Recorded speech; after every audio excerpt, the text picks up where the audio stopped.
California Senate Republicans sent a letter to state leadership today outlining their priorities for the 2026-2027 fiscal year budget. This is the first step in what will be a months-long debate, with yet another budget deficit on the horizon. ABC 10 State Matters political reporter Jenny Huh explains.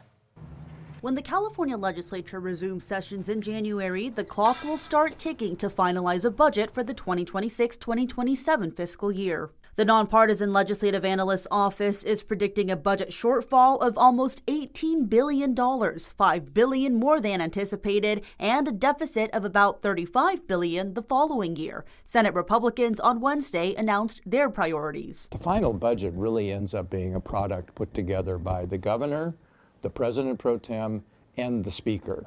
And we have absolutely no input into that at all. Republican State Senator Roger Nilo, vice chair of the Senate Budget Committee, emphasizes his party's budget demands are often ignored as they are the minority. I think it's going to be an uphill fight for them on a lot of these. Among other goals like wildfire prevention, water storage, and reducing costs for renters, Senate Republicans are again pushing for full funding of Proposition 36, the increase in penalties for repeat offenders in drug and theft crimes, for which nearly 70% of Californians voted. The governor does not have that as a priority at all. Republicans also say spending is, quote, wasteful and poorly targeted and are pushing for transparency in how money is spent, like on federally funded health and human services programs, which are already a point of contention under President Trump's big, beautiful bill. If we take a look, as I said, at ongoing programs and assess whether or not they're accomplishing what was intended. But how do Democrats have so much control over the state budget? Our state's constitution does not require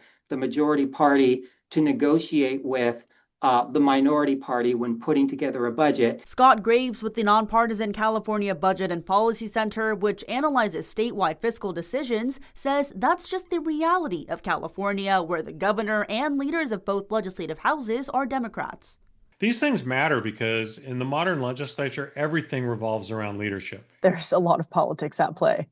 There will be a tremendous amount of politics at play, yes. Yeah. Especially for Governor Newsom in his final year in office. I think pragmatism maybe would be more the word he uses this year, and I think that's going to take front and center. Jenny Huh, ABC 10. Jenny, thank you. In response, H.D. Palmer with the California Department of Finance says the governor has finalized his decisions for the budget, which will soon be announced. He also says discussions will start once the legislature reconvenes.